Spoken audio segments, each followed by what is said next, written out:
Good afternoon, colleagues. It's nice to see all of you here today. Welcome to this speaker series presentation by Dr. Leila Hall. I want to, I want to apologize in advance if I butcher anyone's surnames today. I will try my best, but it's not my strongest suit. Right. So let me start off by introducing Leila.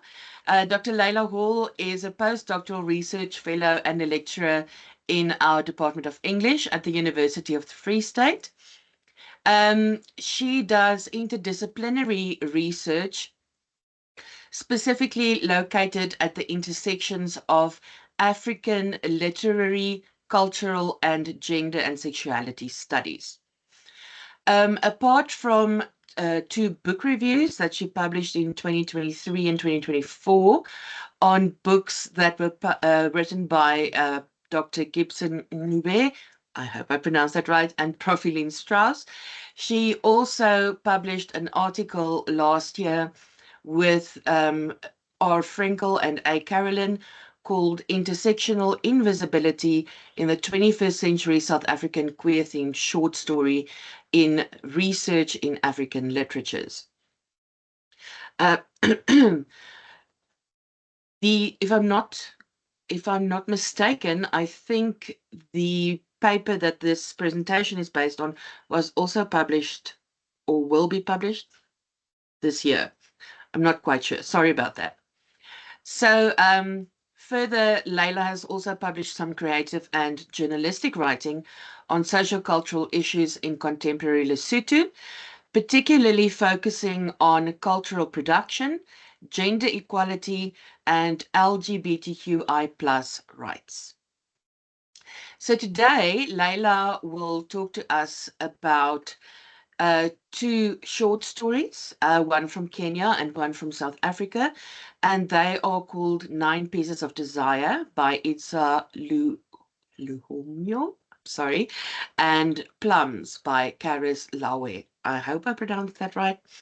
And her paper will focus on how the use of child focalisers in fictional representations of early experiences of same-sex desire can disrupt and subvert ideals of childhood innocence, as well as the problematic conflation of paedophilia with same-sex sexuality. Leila, the floor is yours. We look forward to your presentation. Thank you very much.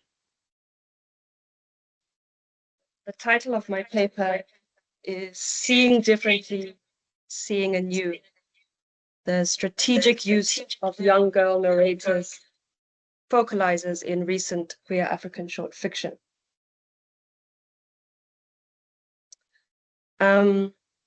Okay, so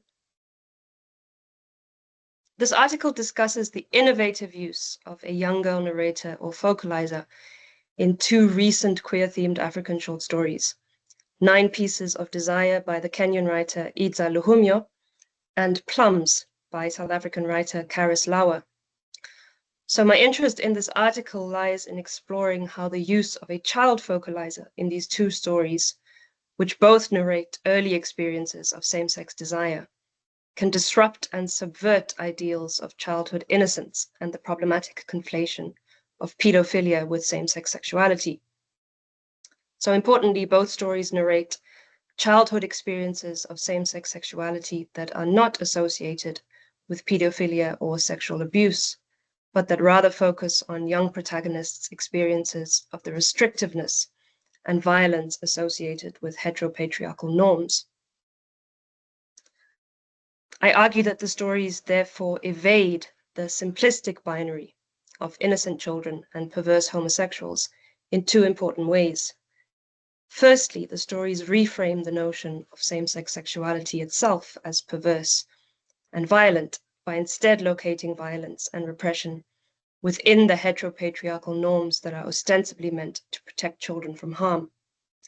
Secondly, through the use of complex characterization and the unabashed depiction of childhood sexuality, the stories implicitly challenge the ideal of childhood innocence, an ideal which is central to discourses and constructs that diametrically oppose innocent children with perverse homosexuals.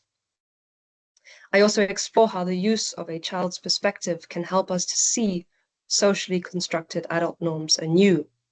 So to shed new perspectives on the workings of hetero-patriarchy and its interconnected systems of power. And in these two stories, I'm looking at hetero-patriarchy as interconnected with forms of dogmatic religion and racism. So just to begin with, what do I mean by the conflation of pedophilia and same-sex sexuality? Often in politicized queerphobic or anti-LGBTQI+ discourses, pedophilia and same-sex sexuality are often calculatedly and problematically conflated.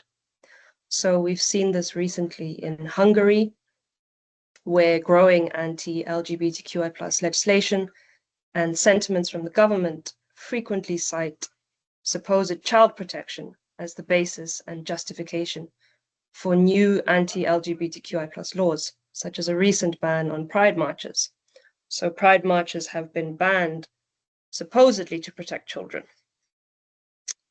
And we are seeing much the same rationale in increasing anti-LGBTQI+ legislation in the USA under the new Trump administration. This is from an article on the issue that was recently published in Time magazine, which I think summarizes it very well. Project 2025's anti-queer proposals are largely based on a single, simple, and destructive idea that the LGBTQ+ community is dangerous to children. This claim is nothing new. For almost a century, the idea that the government needed to protect children from queer adults has formed the cornerstone of anti-LGBTQ+ initiatives.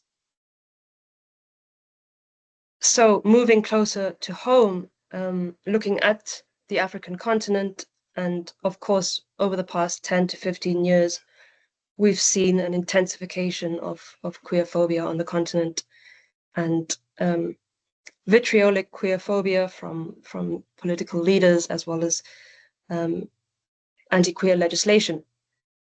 And we've seen the same politicized conflation of pedophilia and homosexuality. An example of this is the parliamentary debates that led to the passing of Uganda's 2023 Anti-Homosexuality Act. So in these debates, several Ugandan MPs made sweeping statements about the societal dangers posed by homosexuals, and they notably drew no distinction between the sexual abuse of minors and same-sex relations between consenting adults.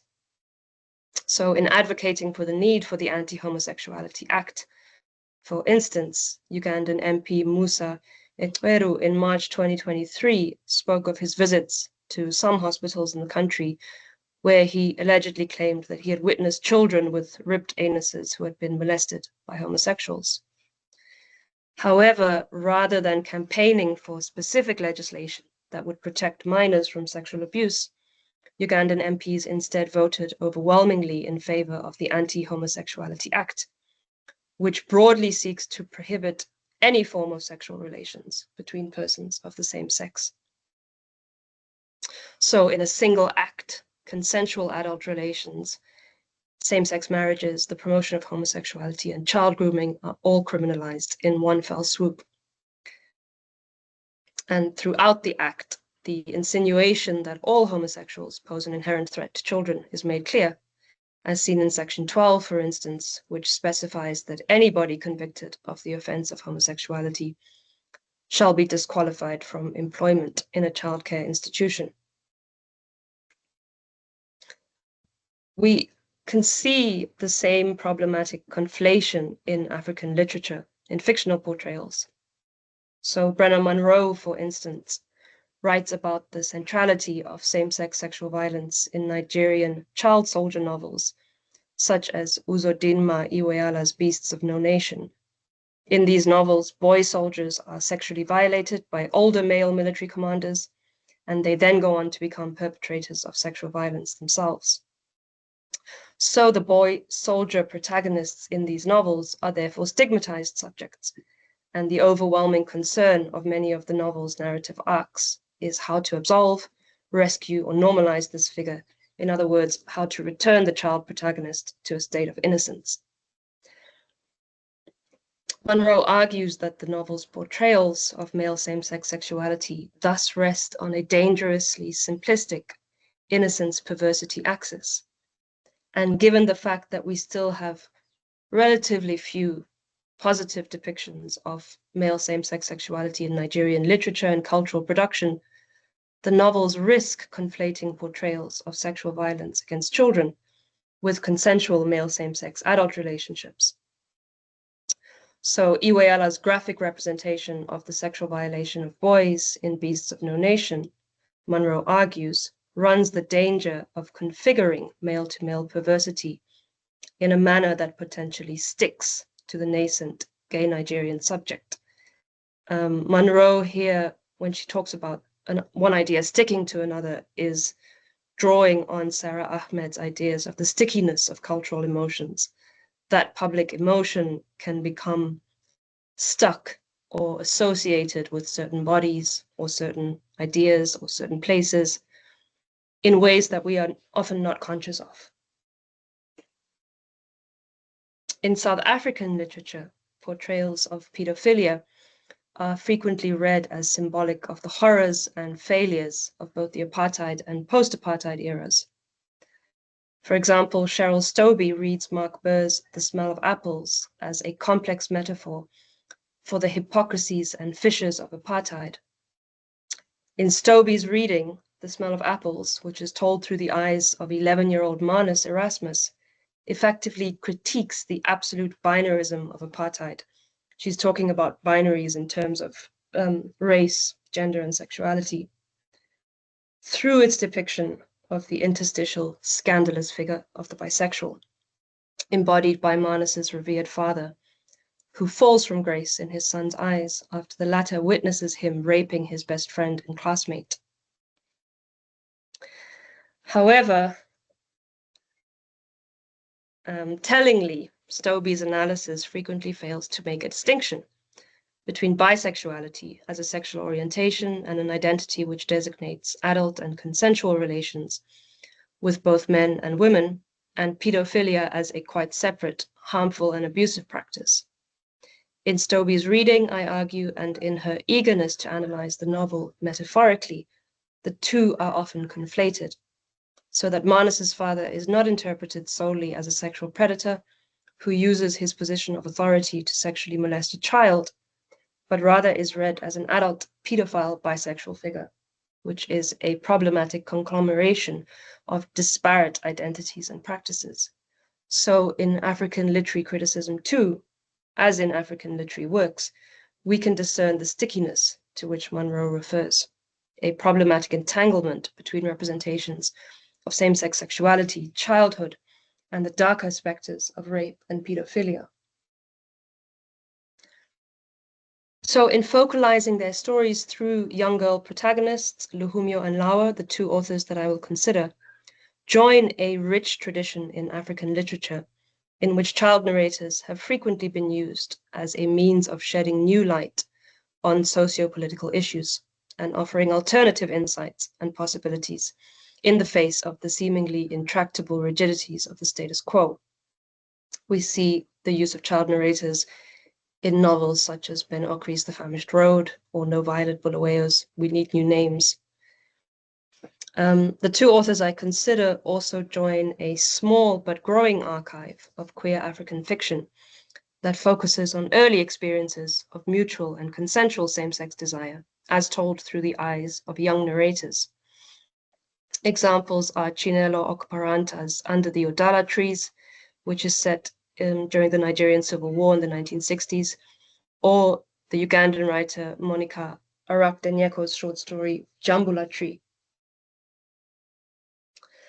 As with Okparanta and Arakdenyeko's approach, Luhumyo's and Laue's stories notably describe their young protagonists' first experiences of same-sex desire as guided only by mutual instinct and pleasure, rather than by any form of coercion or perversity at the hands of an adult. So, borrowing from Ahmed's and Munro's terminology, I argue that the stories therefore effectively unstick representations of same-sex sexuality and childhood from paedophilia and abuse. They move away from the problematic and simplistic binary of innocent children as diametrically opposed to perverse homosexuals.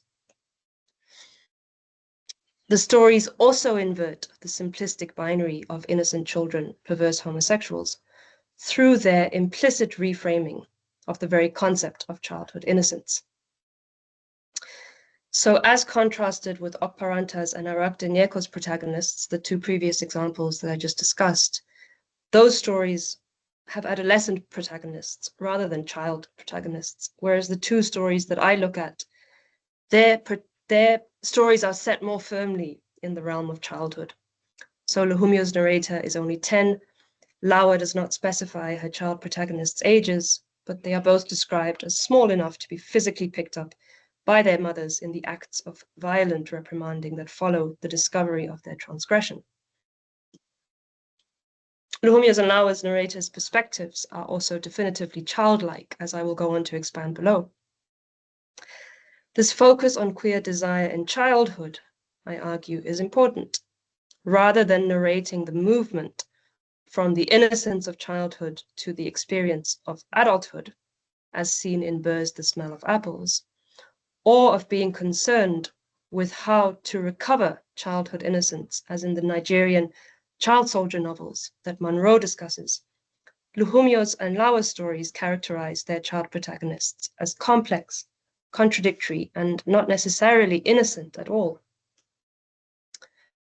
This narrative choice can be read alongside the work of Catherine Stockton, whose book The Queer Child analyzes representations of queer children, an adjective which she is using in its broadest sense, so to talk about that which is at odds with the norm, rather than just same-sex sexuality, in a range of 20th century literary and cultural texts. So Stockton argues that fictional works reveal to us versions of children that both histories and childhood studies have under-recognized, oddly conceptualized, or not even seen. So as opposed to the concept of innocent children, an ideal that she reminds us is not universal, but specific to the last few centuries of Western culture, Stockton is concerned with illuminating the pain, closets, emotional labors, sexual motives, and sideways movements that attend all children. And as she explains, this is important because the ideal of childhood innocence is in itself interlinked with violence. Drawing on the work of theorists like James Kincaid, who has shown that the concept of innocence in childhood is too often problematically viewed as titillating, Stockton highlights the peculiar dangers that accompany constructions of childhood innocence. Stockton also reminds us that conservative Americans who juxtapose children with homosexuals inadvertently join the two ideas, making the concept of homosexuality central to the meaning of the children they embrace. And I argue that the same can be said in inverse of the discourses and justifications surrounding Uganda's 2023 Anti-Homosexuality Act, in conflating same-sex sexuality with pedophilia, and in insinuating that all homosexuals pose an inherent threat to children. The concept of an innocent child then becomes fundamental to the construct of dangerous and perverse homosexuals. Through their complex characterization of their young girl protagonists, Luhumyo and Laue compel us to rethink the concept of childhood innocence, even as they present the perspectives of their young focalisers as representative of possibilities and points of view that contrast with the divisiveness and repression of adult social norms. Okay, the first story, 9 Pieces of Desire by Idza Luhumyo, was published in the short story collection Queer Africa 2 in 2017. The story is set on the Kenyan coast in a Muslim community, and through the eyes of 10-year-old Mariam, the story shows us how heteronormativity, patriarchal structures, and Islamic dogmatism are inextricably intertwined and equally oppressive for women. As a young and impressionable narrator, Mariam closely observes her mother, Ma, and her grandmother, Bibi, who are characterized as restricted in terms of their bodily autonomy and self-expression. Both Ma and Bibi are grappling with grief, but their expression of this grief is largely silent. As Mariam observes, Mama doesn't like tears. She prefers her sorrow dry. This emphasis on silence and what is deemed acceptable behavior for women repeats itself throughout the story and is closely intertwined with what is considered haram or forbidden by Islam. Mariam notes that everything is haram to her mother, including laughing loudly. Mariam copies what she observes in her mother and grandmother, telling the reader that she has perfected the art of quietly doing things, of crying quietly, of learning how not to lose myself to laughter, and of approaching happiness with the stealth that Ma and Bibi approached it with. What appears to be a given in Ma's and Bibi's adult world is seen anew through Mariam's eyes. As Robin Wilkinson writes, child narrators are able to challenge practices and values that have become accepted features of society by exposing their constructed nature and demonstrating the potential for alternate ways of thinking and being. Mariam's observations reveal how the lives of the women in her family are constricted, stifled, and relegated largely to domestic spaces. Their rooms are described as steeped in darkness. Ma spends all her afternoons reading her Quran. This religious devoutness, however, is not only depicted as intertwined with patriarchal oppression, but also with the assumption of a moral superiority that is closely interlinked with class divisions. Bibi and Ma are suspicious of the tenants who live in the rooms adjoining their house. Tenants who Ma claims touch, cook, and eat pork all the time, and whom she has consequently forbidden Mariam from visiting. But as contrasted with the narrow delimitations and divisions of the adult world, Mariam's perspective makes room for defiance and possibility. Despite Ma's interdiction, Mariam frequently sneaks away in the afternoons to go and visit the tenants, as this is the family of her friend, Grace. Mariam's and Grace's friendship is representative of the possibility of relationality and perspectives that differ from the divisiveness and assumptions of moral superiority that can accompany some forms of religious dogmatism. One afternoon, the two girls take a walk, escaping the confinement of the domestic realm, to the place where Mariam usually goes for her madrasa classes, that is, her Islamic religious education.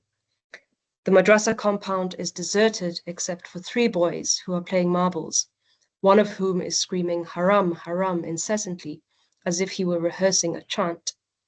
The theme of surveillance and of women's bodily autonomy being consistently monitored and appraised, a theme that repeats itself throughout the story, is clear in this admonition and is echoed by Mariam's hesitance to enter the building for fear of being seen by the imam.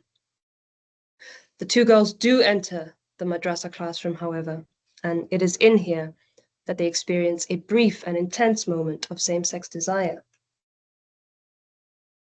So Luhumyo's description of this moment provides important insight into the nuances and paradoxes of childhood sexuality.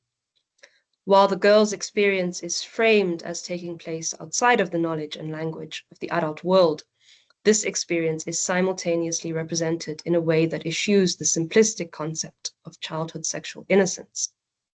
In line with Stockton's arguments on the importance of rebutting cultural insistences on childhood innocence, the story suggests some of the unfathomable, hazy motives that drive the motions of children's bodies, motions that can look like sex, seduction, delinquency. As the girls sit down cross-legged on the madrasa classroom floor, Grace teases Mariam, asking, "Is this how you usually sit, so that the boys can get a glimpse of your thing?" Here, the girls' awareness of the sexualized male gaze is clear, but so is the way in which they use simple and childish language, your thing, to reference sexual anatomy. Mariam's description of their brief same-sex encounters similarly emphasizes a child's language and perspective. She brings her bent knee slowly, slowly as far as it can go between my legs. Her gaze holds me captive, so that I am both here and not here. She is now moving her knee further in with the urgency of someone who really needs to pee. I find myself opening my legs further apart, keenly aware of a thrill that is building up in my middle part. I surprise myself by sighing when Grace's knee goes just short of grazing my panty. I move my body slightly nearer her and push my legs further apart. Grace gets up, scans the room quickly, and gets on top of me. So notably, adult language and concepts such as sex or lesbian are missing in this description. And the urgency of sexual desire is described as needing to pee, the most readily available reference in the framework of the young narrator's perspective. Despite being represented as happening outside of an adult's language and knowledge base, however, the girl's mutual feelings of sexual desire and pleasure are clearly emphasized. Mariam also notably describes her own bodily reactions as happening in spite of herself. I surprise myself as guided by instinct, rather than by conscious thought or any form of coercion. This moment of discovery and pleasure is short-lived, however, and what follows is a swift castigation of the girl's actions. No sooner has Grace climbed on top of Mariam than they hear the sound of laughter coming from the windows and realize that they have been seen. The girls know enough to sense that what they have done is wrong, quote unquote, and they walk home in a self-imposed silence. The next day, Mariam finds herself once again confined to the domestic realm, bored and looking out of the window, while the imam stops by to tell Bibi about the girl's transgression. Afterwards, Bibi calls Mariam to her room and, at first without directly naming or addressing the offense itself, reprimands her. If there is one thing I have learned when bringing up girls, it is to watch them very, very closely. When Allah created humans, he had 10 pieces of desire in his hand. He gave 9 pieces to women and only 1 piece to men. My mother's sister, Auntie Khadija, once told me something important about girls. She said there is a certain age in a girl's life when she has to be protected from other girls. At that age, the company of other girls is dangerous. There is a type of madness that moves around in their bodies like blood, and they pass it on to each other like a disease. I just want to briefly note, I didn't have space for this in the article, but it's just interesting how Bibi's perspective contrasts with this supposedly universal concept of childhood innocence. Because in Bibi's story, children, and girls especially, are not innocent at all. They are inherently untrustworthy, desiring, lustful, they're in need of close supervision. I just thought that was an interesting contrast. Buttressed by religious teachings, Bibi's admonition reiterates damaging and reductive tropes about African women's sexualities as lascivious and immoral. After the admonition, Bibi goes silent for a long while, and Mariam realizes that she is using the silence as a weapon. This notably points to how silence itself can function as a central aspect of patriarchal oppression, and reminds us of the silence and stigma that so often surround female sexual pleasure. But same-sex desire between 2 women then constitutes a double transgression, an especially unspeakable taboo. In the story that Bibi tells Mariam about the 10 pieces of desire, female same-sex sexuality in particular is pathologized as dangerous, as a type of madness and a disease. In offering a subtle critique of religious heteropatriarchal oppression, Luhumyo makes use of the disjuncture between the limitations of her young narrator's perspective and the details and inferences that are available to an adult reader. This disjuncture allows what Susan Mann calls a double reading, for the adult to read between the lines and see things that the child sees but may not as yet fully understand. There are several moments when Mariam only seems to possess a half understanding of what is happening around her, so that we as readers are left to deduce what is being implied. The character of Grace in the story is representative of transgression and of the possibility of thinking and behaving outside of the confines of religious and heteropatriarchal social norms. Mariam thinks to herself that Grace reminds her of an image that she saw on her teacher's phone, of a neck with 3 heads sitting on it. She asked her teacher if this image represents a genie, a shape-shifting spirit from Arabic mythology. Her teacher replies that if it is a genie, then we must all be genies. We all have many sides to us. Revealing her child's perspective, Mariam thinks that she does not understand what her teacher means. But to us as readers, the implications of this moment are clear. The teacher's comments gesture towards the fallaciousness of clear-cut good, evil, and right-wrong binaries, pointing instead to the multiplicity of human experiences and identities, and thus offering an implicit critique of the rigidity of religious heteropatriarchal prescriptions. Finally, Luhumyo develops an extended metaphor at the end of the story that implies the absurdity of the pathologization of same-sex desire. Just before she is called to Bibi's room to be reprimanded, Mariam remembers a dog that her family used to own. The dog had bitten one of the tenants, and because of an assumption that the dog had rabies, the dog was killed. After Bibi's admonition, Mariam finds herself, for some reason, thinking again about this dog. She tells us that after it was killed, everyone waited for the tenant to die, but ultimately the tenant never died, and it seemed that the dog had never had rabies in the first place. And although Mariam is unable to articulate why this memory comes to mind at the very instance of Bibi's admonition, we as adult readers can deduce the implied connections between the incorrect diagnosis of rabies, the dog's needless death, and the ways in which Bibi pathologizes and castigates Mariam's actions. Luhumyo underscores the futility and the destructiveness of such pathologization, which resonates with the story's broader critique of religious heteropatriarchal power. Finally, in the story's last paragraph, Luhumyo also implies a refusal of silence by her narrator. Mariam realizes that she is incapable of keeping her sorrow dry and instead breaks out into loud sobs. So in the story's final paragraph, Luhumyo offers us the subtlest hint of the possibility that Mariam will come to think critically of the religious heteropatriarchal systems of oppression in which she is being raised. Sorry, I think I need to move quite quickly now. The next story, Plums, by Kharys Laue, was published in the anthology ID Identity, curated by Short Story Day Africa in 2018. This story is split into two time frames: the present tense perspective of the story's adult narrator, Chris, and the past tense memories of Chris's childhood on a South African farm. So at first glance, the story is told from the perspective of an adult narrator, but it's important to highlight that this narrator focalizes her recollections of the past through the perspective of a young girl, so that we as readers experience the events of Chris's childhood much as a child would have. A childlike point of view also permeates Chris's present tense adult perspective, which recounts her experience of postpartum depression and her overall inability to adjust to the demands of motherhood and adulthood. Whereas the past tense narration offers a critique of the overlaps between racism and heteronormativity, as seen through a young focaliser's eyes, the present tense narration critiques these same systems of power through the portrayal of a way of seeing and being that ultimately refuses to conform to prescribed adult norms and behaviors. In the narration of Chris's childhood past, Laue uses a child's perspective to demonstrate the interconnections between heteronormativity and racism in 20th and 21st century South Africa.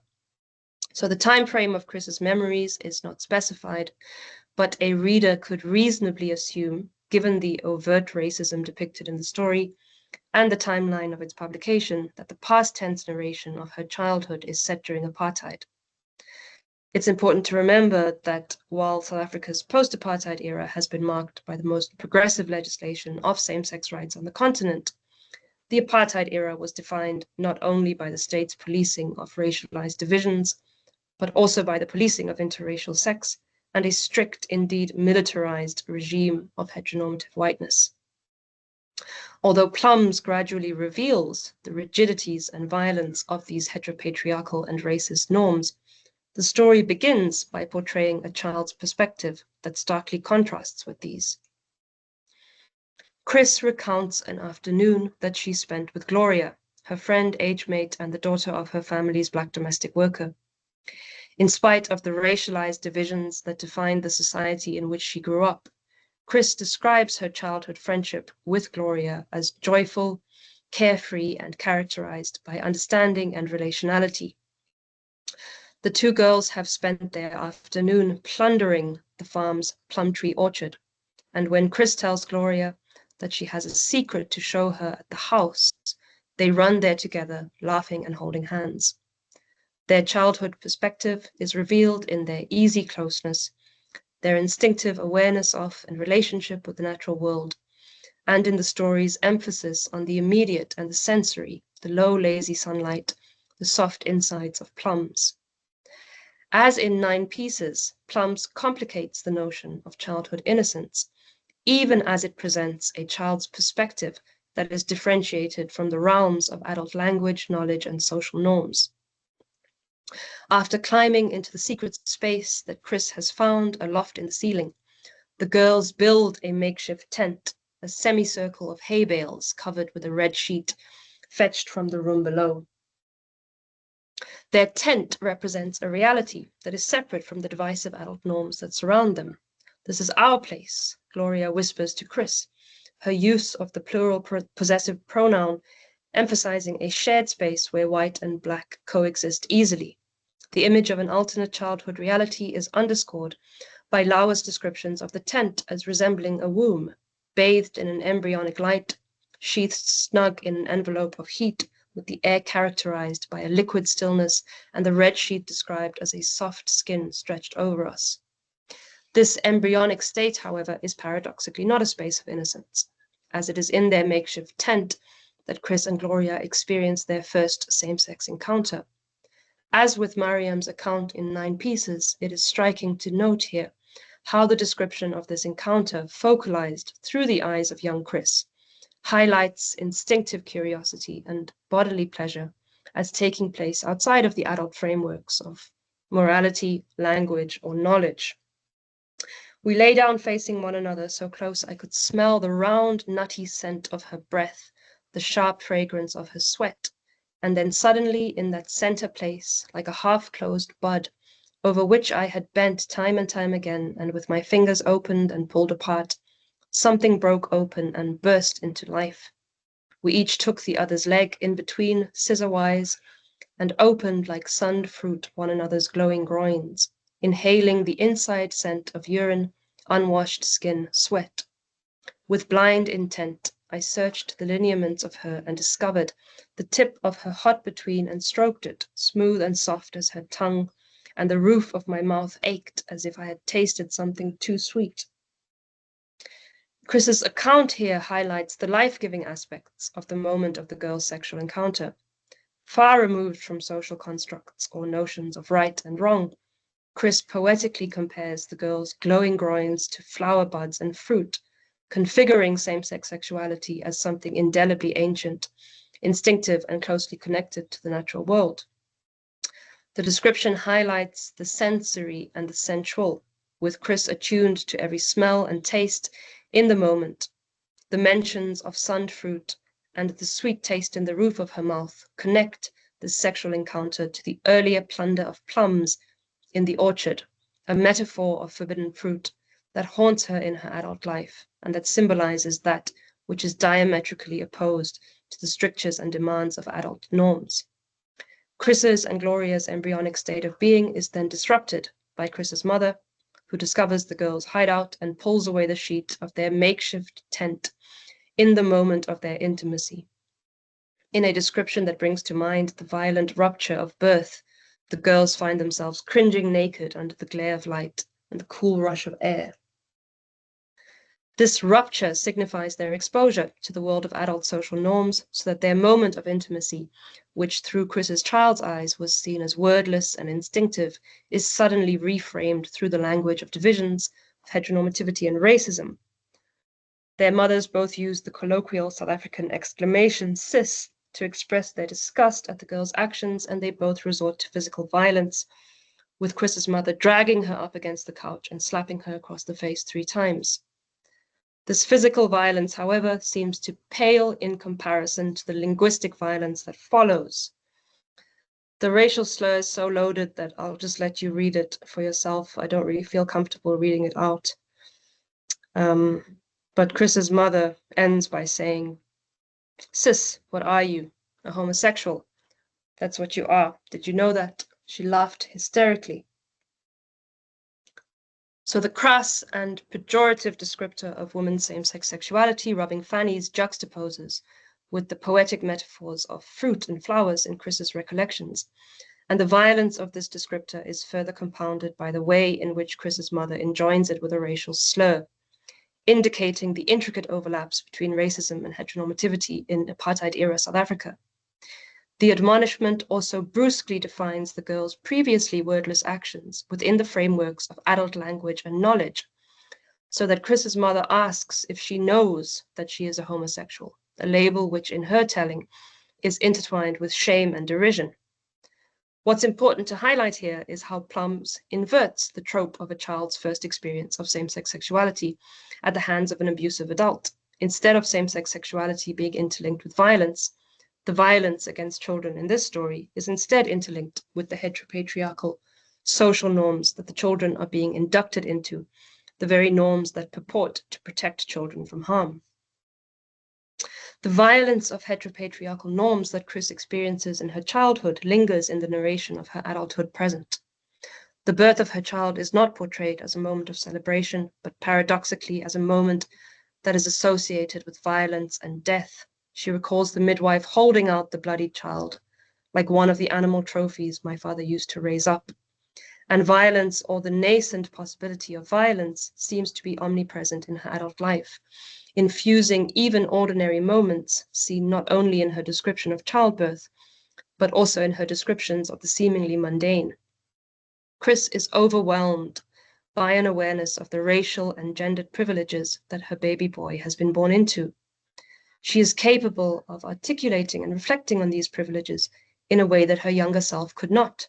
She thinks of the fearful shade of pink of his skin, noting that these colors will serve him well in life, as will one day the tiny shaft nestled inside his nappy. She is also fearful of the linguistic violence that he will one day be capable of. What words will he pick up and fling like stones, and pick up again to fling again?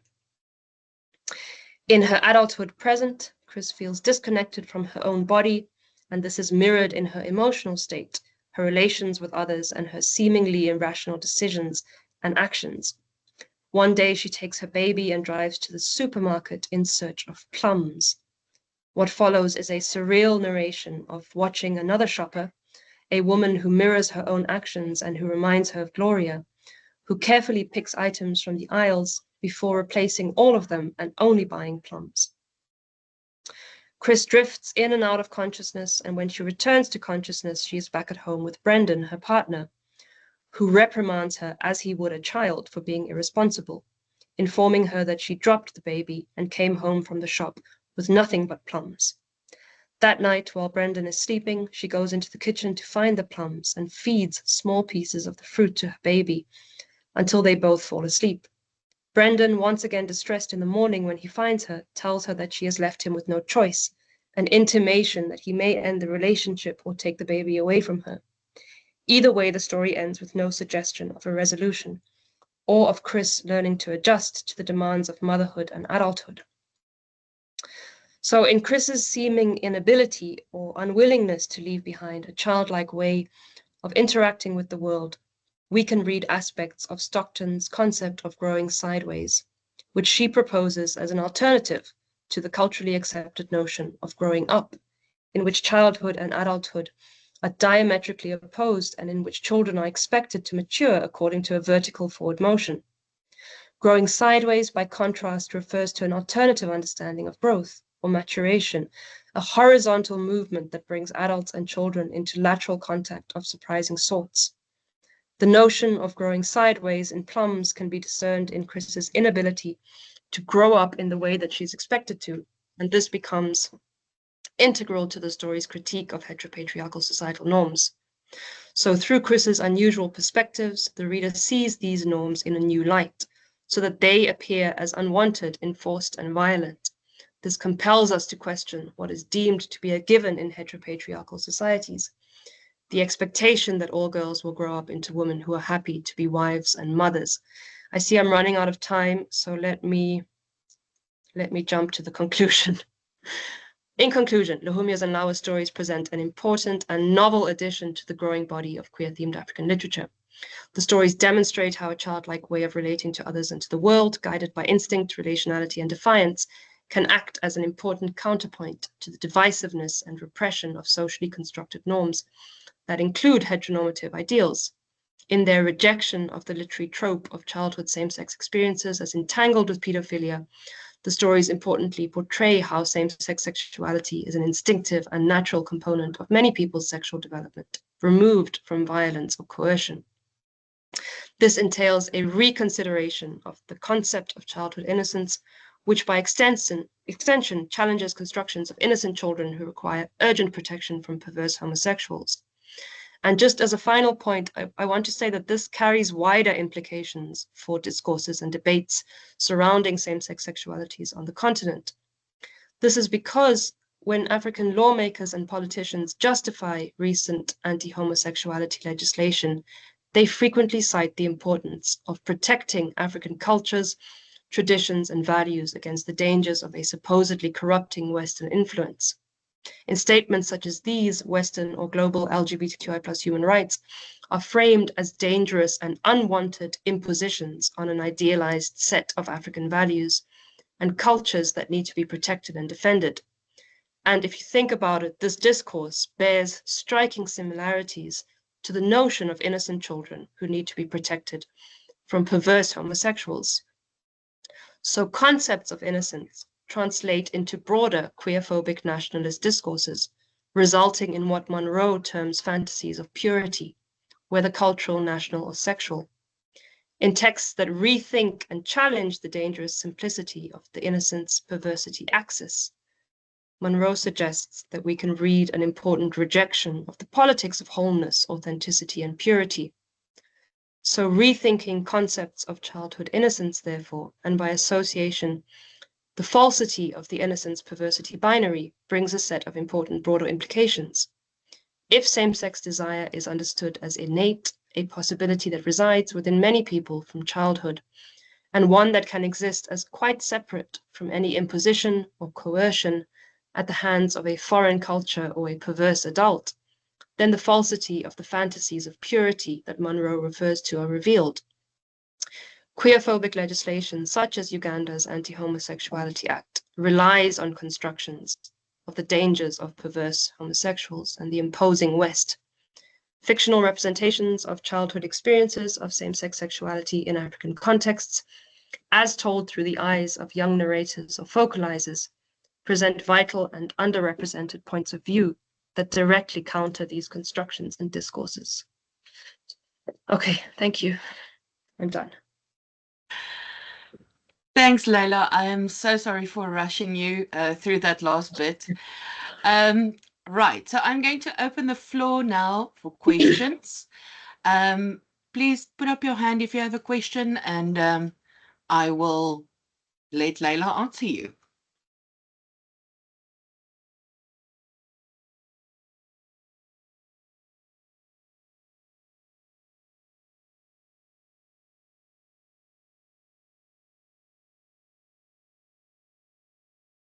Helene, please go ahead.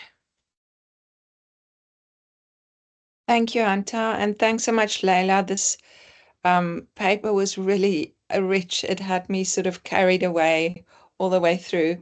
So I have a question about Plums, which seems to me like such a beautiful, brilliant short story. I'm going to have to read it, partly also because of my plant interest, as you know. And I was wondering if you could maybe say a little bit more about the relationship between this, like the human, non-human binary and the way in which the children plunder the orchards and the kind of commentary that is made perhaps about the just histories of violating non-human worlds and this the difficulties experienced by these child characters who are clearly dealing with a very like similar, if different, like history of violence imposed upon them. But to me, there's something happening there around innocence, not only in terms of sort of undoing all these narratives around childhood innocence, but also in relation to the human relationship to the non-human. So I was wondering if you could maybe think through this out loud a bit more explicitly. Mm-hmm. I hadn't considered that, and it makes sense that you are considering it now because I know that's the framework that you're in. But certainly there's a feeling that they are close to the natural world in the way that adults aren't.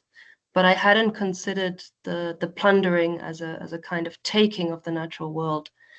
I think what came out more strongly for me was the plums as a metaphor of forbidden fruit, because that carries into her adulthood present. But I would need to think further through what you're saying. But definitely there would be a connection in terms of the violence that the children are facing. And later in the story, I wrote about this and then I had to take it out in the article. The narrator has to kind of come to terms with the racism that she is surrounded with, which in a way that I think would interlink interestingly with what you're saying, but I would need to give it a bit more thought. Yeah, thanks, Leila. If I can just quickly add that there are all these interesting biographies written of plants. And so it might be really interesting to just go and look up like things written about plum and its kind of history, botanical history and so forth, and see how that could be brought into the analysis as well. Yeah, I mean, I think that sounds absolutely relevant. It's just not an angle that I had considered before, but I think you're absolutely onto something. Okay, thanks. Thanks, Helene. Tinus, you're next. Thanks so much. And thanks, Leila, for a very provocative and stimulating paper. I'm just sort of thinking out loud about the point that Helene raised, and I need to caveat that by stating categorically that I'm not a scholar of literature. But talking about Plums in the way that Helene has kind of makes me wonder whether there's a possibility for reading the children plundering the plums as a small suggestion that all human beings are inevitably born into an extractive social system.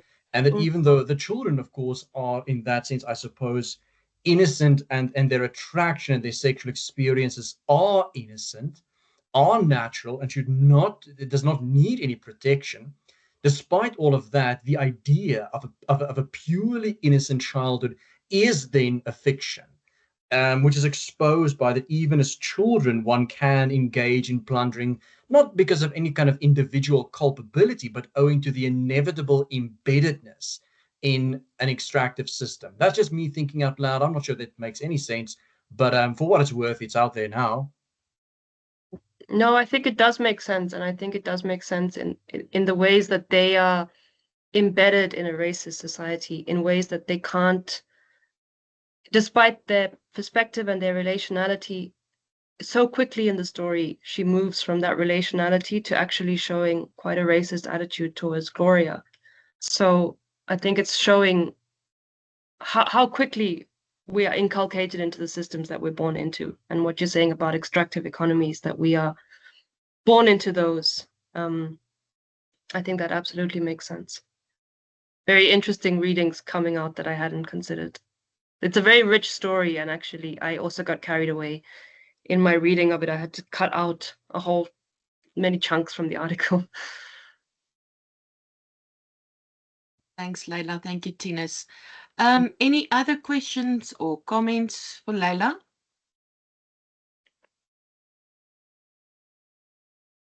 Hunter, there's a question in the chat by Naomi Morgan. Oh, thank you very much. Naomi says, Leila, first, congratulations on a very insightful presentation. That's very moving as well. I have a question on the availability of these texts in other African countries. If they are available, do we know anything about their reception? These stories would be a source of comfort to especially young female readers. Leila, do you have any information about that? That is a good question.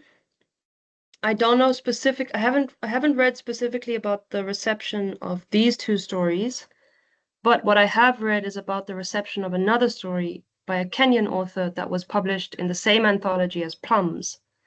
That story won the Kane Prize for African Writing. And when the Kenyan media wrote about that prize winning and said, this author has won the Kane Prize, the Kenyan media made no mention of the fact that same-sex sexuality was central to the story. In other words, what the story was actually about was immediately censored and silenced in Kenyan media, which I thought was a very ironic, well, I'm losing my words, but you get what I'm saying.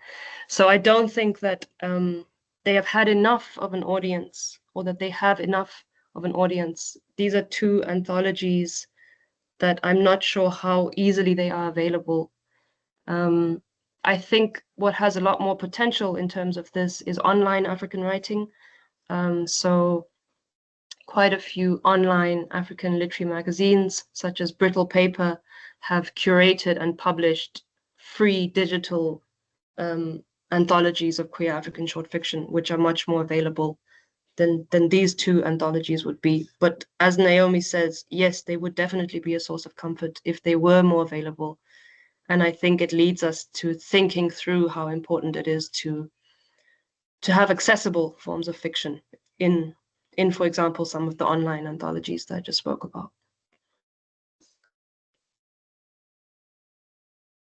Thank you, Leila.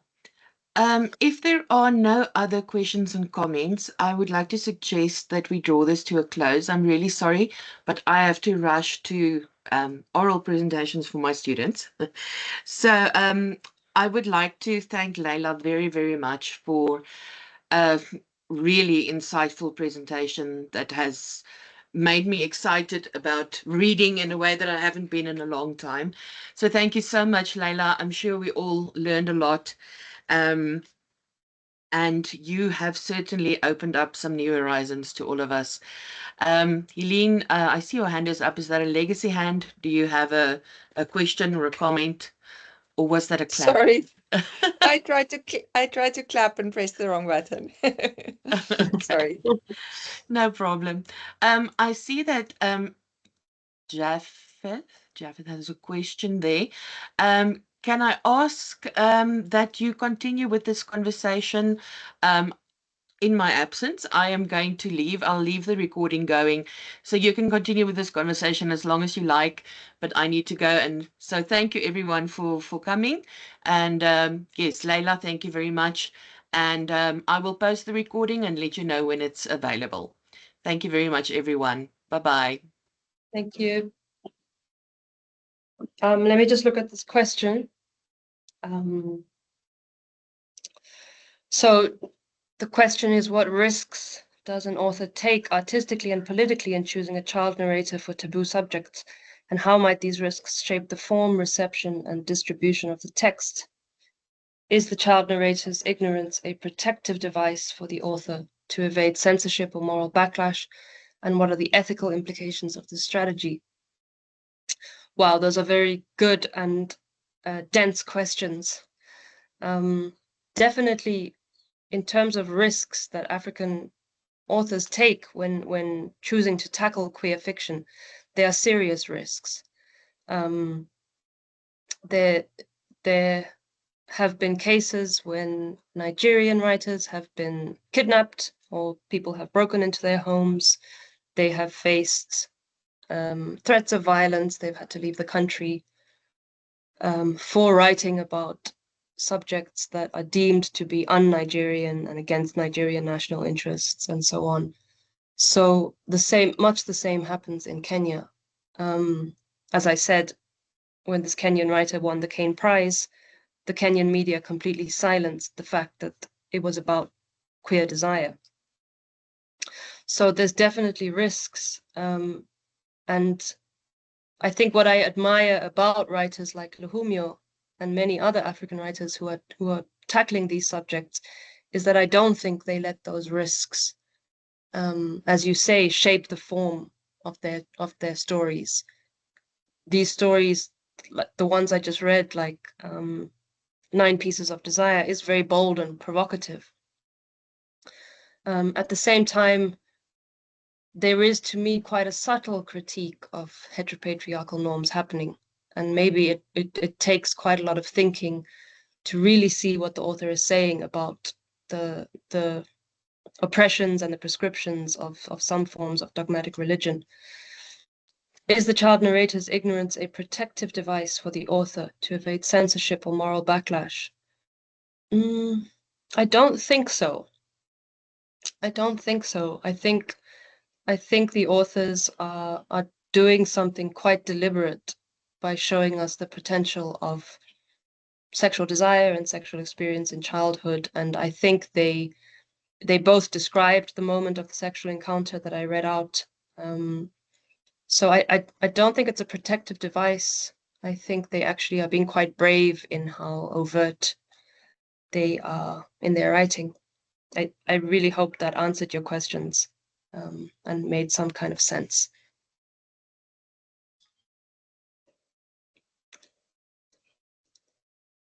Okay, there's another question.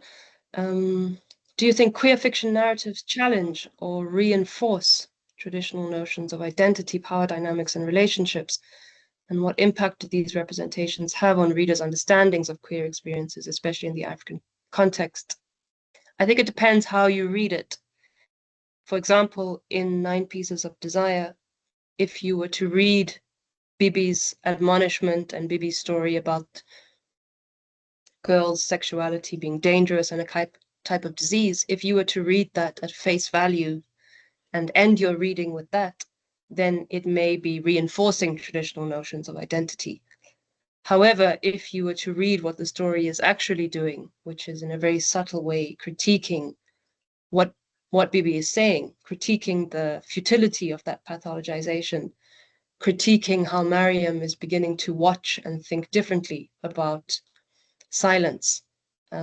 If you read it in terms of how it's subverting and questioning what Bibi is saying, then I think that the fiction is challenging traditional notions of identity. So I think it depends how much you're willing to bring to a reading of it. And I think that most readers would see a subversion rather than a reinforcing of traditional identities in that story. I hope that answered your question, Olivia.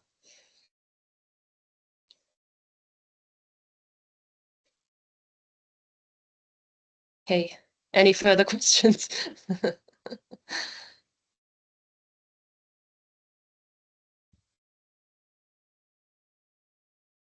Okay, thank you. Okay, thank you so much, everyone. Thank you for joining. Thank you for listening.